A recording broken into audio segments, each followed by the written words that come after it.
Hello friends, so in the video நம்ம எதை பற்றி பார்க்க போகிறோம்னா government Lenovo laptop E41-15 and 25 லேப்டாப்பில் BIOS பாஸ்வேர்டு எப்படி எடுக்கிறத பற்றி தான் இந்த வீடியோவில் வந்து பார்க்க போகிறோம்.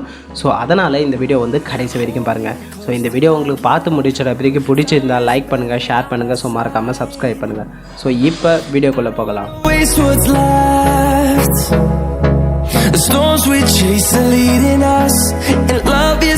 ஆக்சுவலி இந்த லேப்டாப்பில் வந்து பார்த்திங்கன்னா விண்டோஸ் ஓஎஸ் வந்து போயிடுச்சு. ஸோ என்னுடைய ஃப்ரெண்டு என்கிட்ட இந்த லேப்டாப்பை கொடுத்து ஓஎஸ் சேஞ்ச் பண்ணி தர சொல்லி வந்து கொடுத்தான். ஸோ நானும் சேஞ்ச் பண்ணி தரேன்னு சொல்லிட்டேன். ஸோ அதனால் எடுத்துகிட்டு வந்து என்னுடைய பென்ட்ரைவ் பூட் பண்ணி ஸோ இதில் நோவா பட்டன் மூலிமா பூட் மெனுக்குள்ளே வந்து போனேன். ஸோ அங்கே என்னுடைய பென்ட்ரைவ் வந்து காமிக்கவே இல்லை. ஸோ இந்த மாதிரி பென்ட்ரைவ் காமிக்கலைன்னா ஒன்று உங்களுடைய பென்ட்ரைவ் வந்து பூட் ஆகலைன்னு அர்த்தம். ஸோ செகண்ட் BIOS செட்டிங்ஸில் எதனா வந்து ப்ராப்ளம் இருக்கும். ஸோ அதனால் என்னுடைய பென்ட்ரைவ் வந்து பூட்டில் இருக்கான்னு வந்து செக் பண்ணுறதுக்காக வேறு ஒரு லேப்டாப்பில் இதே பென்ட்ரைவை இன்செர்ட் பண்ணி பூட் மெனுக்குள்ளே வந்து போனேன். ஸோ அங்கே ப்ராப்பராக வந்து பார்த்திங்கன்னா விண்டோஸ் வந்து லோட் ஆச்சு. ஸோ பட் இந்த லேப்டாப்பில் வந்து பார்த்திங்கன்னா லோட் ஆகலை. ஸோ அதனால் BIOS செட்டிங்ஸ் வந்து ஓப்பன் பண்ணேன். ஸோ அதே போல் நோவா பட்டன் மூலயமா BIOS செட்டிங்ஸ் வந்து கிளிக் பண்ணி பார்த்தேன். ஸோ இங்கே BIOS செட்டிங்ஸுக்கு வந்து பார்த்திங்கன்னா பாஸ்வேர்டு வந்து கேட்டுச்சு. ஸோ அகெயின் என்னுடைய ஃப்ரெண்டுக்கு கால் பண்ணி இந்த லேப்டாப்போடைய BIOS பாஸ்வேர்டு சொல்கிறான்னு சொல்லிட்டு கேட்டேன். ஸோ அதுக்கு இந்த லேப்டாப்புக்கு நான் எந்தவித பாஸ்வேர்டு போடலையும் இந்த லேப்டாப்பை ஒரு 6 மந்த்க்கு முன்னாடி ஒரு லோக்கல் ஷாப்பில் வந்து வாங்குறதாகவும் வந்து சொன்னான். ஸோ நான் வந்து பார்த்திங்கன்னா அந்த லோக்கல் ஷாப்புக்கு வந்து கால் பண்ணி கேட்க சொன்னேன். ஸோ அவங்க வந்து லேப்டாப்பை நேரில் எடுத்துகிட்டு வர சொன்னாங்க. ஸோ நாங்கள் எடுத்துகிட்டு போனதுக்கு இந்த லேப்டாப்போட போர்டை தான் சேஞ்ச் பண்ணணும், டோட்டலாக 1500 rupees ஆகும்னு வந்து சொல்லிட்டாங்க. ஸோ நாங்கள் உங்ககிட்ட தான் லேப்டாப் வாங்கினோம், எந்தவித பாஸ்வேர்ட் போடலைன்னு வந்து சொன்னதுக்கு அவங்க வந்து அக்செப்ட் வந்து பண்ணலை. ஸோ நீங்கள் வாங்க சொல்லி செக் பண்ணி வாங்கியிருக்கணும்னு வந்து சொல்லிட்டாங்க. ஸோ இந்த லேப்டாப்பை அவங்களே வந்து வேறு ஒரு கஸ்டமர்கிட்ட இருந்து தான் வாங்கணும்னு வந்து சொன்னாங்க. ஸோ அதனால் எங்கள் மேலே தப்பு இருக்கிறதுனால நாங்கள் வந்து எடுத்துகிட்டு வந்துட்டோம். ஸோ இந்த ஸ்டோரியை எதுக்கு உங்ககிட்ட வந்து நான் சொல்கிறேன்னா, ஸோ இன்கேஸ் நீங்கள் செகண்ட் ஹேண்டில் ஒரு லேப்டாப் வாங்குறீங்கன்னா எந்த அளவுக்கு ஹார்ட்வேரை செக் பண்ணுறீங்களோ அதே போல் BIOSல பாஸ்வேர்ட் போட்டிருக்கான்னு வந்து ஒன்ஸ் செக் பண்ணிங்க. ஸோ அது எந்த லேப்டாப்பாக இருந்தாலும் ஸோ ஃப்யூச்சரில் உங்களுக்கு அதில் ஓஎஸ் சேஞ்ச் பண்ண சொல்ல எந்தவித ப்ராப்ளமும் வந்து இருக்காது. ஸோ அதனால் ஒன்ஸ் உங்களுடைய லேப்டாப்பில் வந்து செகண்ட் ஹேண்டில் வாங்க சொல்ல BIOSல பாஸ்வேர்டு இருக்கான்னு வந்து செக் பண்ணிங்க. ஸோ ஓகே, இப்போ இந்த லேப்டாப்பில் எப்படி BIOS சேஞ்ச் பண்ணுறத பற்றி பார்ப்போம். ஸோ ஃபர்ஸ்ட் இந்த லேப்டாப்பை வந்து நான் டிஸ்அசம்பிள் வந்து பண்ணிக்கிறேன். ஸோ நார்மலாக உங்ககிட்ட ஒரு ஸ்க்ரூ டிரைவர் இருந்தாலே போதும். ஸோ ஈஸியாகவே நம்ம இதை வந்து ஓப்பன் வந்து பண்ணிக்கலாம். ஸோ ஃபர்ஸ்ட் இந்த லேப்டாப்புக்கு பின்னாடி இருக்கிற ஸ்க்ரூ ஃபுல்லாக வந்து ரிமூவ் வந்து பண்ணிக்கிறேன். ஸோ ஒன்ஸ் பேக்கில் இருக்கிற எல்லா ஸ்க்ரூ ரிமூவ் பண்ணிட்ட பிறகு வந்து பார்த்திங்கன்னா உங்கள் லேப்டாப் ஃப்ரண்ட் சைடில் இருக்கிற கீபோர்டை வந்து ரிமூவ் பண்ணுறங்க. ஸோ ரிமூவ் பண்ணிட்ட பிறகு வந்து பார்த்திங்கன்னா இந்த இடத்துலையும் ஒரு ஸ்க்ரூ வந்து இருக்கும். ஸோ அதை ரிமூவ் பண்ணிவிட்டு டேரெக்டாக உங்களுடைய பேனலை வந்து ஓப்பன் பண்ணுறது தான். ஸோ ஓப்பன் பண்ணிட்ட பிறகு வந்து பார்த்திங்கன்னா இந்த லேப்டாப் போர்டில் வந்து பார்த்திங்கன்னா ப்ராசஸர் பக்கத்தில் ஒரு சிப்பு இருக்கும். ஸோ இந்த சிப்பு தான் BIOSக்கான சிப். ஸோ இதை தான் நம்ம ப்ளோயர் மூலிமா ஹீட் பண்ணி எடுத்துகிட்டு வேறு ஒரு BIOS சிப்பை வந்து நம்ம வச்சு சால்ட்ரு வந்து பண்ண போகிறோம். ஸோ இதுக்கு வந்து பார்த்திங்கன்னா எனக்கு ஆல்ரெடி ஒரு டெட்டான மதர் போர்டு வந்து இருக்குது. ஸோ இதே சேம் லேப்டாப் வந்து டெட்டான மதர் போர்டு வந்து இருக்குது. ஸோ அந்த லேப்டாப்பில் இருக்கிற BIOS எடுத்து ஸோ இங்கே வந்து நம்ம சால்ட்ரு பண்ண போகிறோம். ஸோ அவ்வளோதான் கான்செப்ட். ஸோ சில லேப்டாப்லாம் வந்து பார்த்திங்கன்னா பேட்டரியை ரிமூவ் பண்ணிவிட்டு இந்த மாதிரி வந்து ஓப்பன் பண்ணி சிமாஸ் பேட்டரியை ரிமூவ் பண்ணிட்ட பிறகு உங்களுடைய லேப்டாப்பில் உள்ள பவர் பட்டனை வந்து ஒரு 20 செகண்ட் அழுத்தி பிடிச்சிட்டு திரும்ப வந்து பேட்டரி போட்டு ஆன் பண்ணிங்கனாலே உங்களுடைய BIOS பாஸ்வேர்டு வந்து போயிடும். பட் அந்த ட்ரிக் வந்து பார்த்திங்கன்னா இதில் வந்து ஒர்க் ஆகலை. ஸோ அது ஓல்டு கவர்மெண்ட் லேப்டாப்லாம் வந்து பார்த்திங்கன்னா ஒர்க் ஆகும். ஸோ அந்த ட்ரிக் வந்து பார்த்திங்கன்னா இந்த லேப்டாப்பில் வந்து ஒர்க்கே ஆகலை. ஸோ அதனால தான் நம்ம வந்து சிப்பை வந்து ரீப்ளேஸ்மெண்ட் பண்ணுறோம். ஸோ இங்கே வந்து பார்த்திங்கன்னா நம்ம இங்கே இருக்கிற எல்லா ஸ்ட்ரிப்பும் வந்து ஃபஸ்ட்டு வந்து ரிமூவ் பண்ணிங்க. ஸோ ரிமூவ் பண்ணிவிட்டு போர்டை வந்து ஃபஸ்ட்டுக்கு தனியாக வந்து எடுத்துருங்க.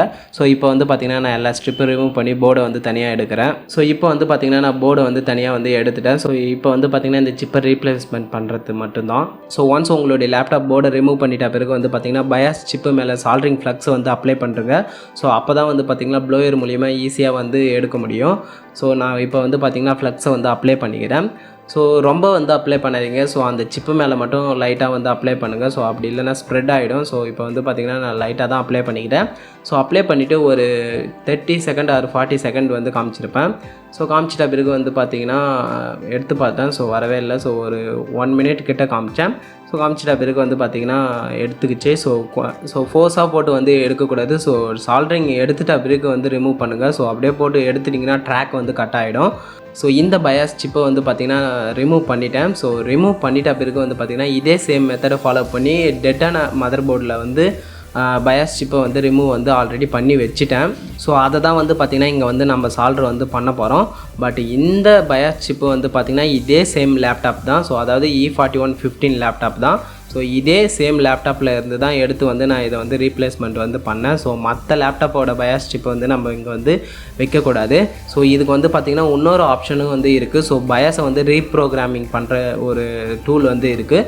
ஸோ அந்த டூல் மூலிமா நம்ம இந்த சிப்பை கூட ரீப்ளேஸ்மெண்ட் பண்ணவே தேவையில்ல. ஸோ பயாஸ் ஃபைலை மட்டும் நெட்லேருந்து டவுன்லோட் பண்ணி ஃப்ளாஷ் வந்து பண்ணலாம். பட் அந்த டூல் வந்து என்கிட்ட வந்து இல்லை. ஸோ நான் ஃப்யூச்சரில் கிடைச்சா ஸோ அதுக்கான வீடியோவும் வந்து பார்த்திங்கன்னா நான் அப்லோட் வந்து பண்ணுறேன். ஸோ இதை வச்சு பார்த்திங்கன்னா நான் இப்போ வந்து சால்ட்ரு வந்து பண்ணி முடிச்சிட்டேன். ஸோ இந்த மாதிரி சால்ட்ரு பண்ண சொல்ல நீங்கள் 2 மிஸ்டேக் வந்து பண்ணக்கூடாது. ஸோ ஃபர்ஸ்ட் இந்த ட்ராக் ஃபுல்லாக வந்து க்ளீனாக வந்து சால்ட்ரு வந்து பண்ணுங்கள். ஸோ இன்கேஸ் வந்து இன்னொரு ட்ராக் கூட வந்து ஜாயிண்ட் ஆகிடுச்சுன்னா ஸோ இன்கேஸ் வந்து உங்களுடைய மதர் போர்டு போகிறதுக்கான நிறைய சான்சஸ் வந்து இருக்குது. ஸோ இந்த பயாஸ் சிப்புக்கு மேலே வந்து பார்த்திங்கன்னா ஒரு டாட் வந்து இருக்கும். ஸோ அதை வந்து பார்த்திங்கன்னா லெஃப்ட் சைடு வந்து வச்சு பற்ற வைக்கணும். ஸோ அதாவது வந்து பார்த்திங்கன்னா அங்கே எப்படி இருந்துச்சோ அந்த டாட் வந்து எந்த பொசிஷனில் இருந்துச்சோ ஸோ அதே பொசிஷனில் தான் நீங்கள் வச்சு வந்து சால்ட்ரு வந்து பண்ணணும். ஸோ இன்கேஸ் வந்து நீங்கள் அதுக்கு ஆப்போசிட்லலாம் வச்சு சால்ட்ரு வந்து பண்ணக்கூடாது. ஸோ இங்கே வந்து பார்த்திங்கன்னா இந்த டாட் வந்து இந்த மேலே இருக்கிற ரவுண்டு பக்கத்துக்கு நேராக இருக்கணும்னு சொல்லிட்டு ஞாபகம் வச்சுங்க. ஸோ இந்த லேப்டாப்பில் ஸோ நான் அந்த மாதிரியே ஆல்ரெடி எடுக்க சொல்லியும் அப்படி தான் இருந்துச்சு. ஸோ அதே போல் வச்சு நான் சால்ட்ரு வந்து பண்ணி முடிச்சிட்டேன்.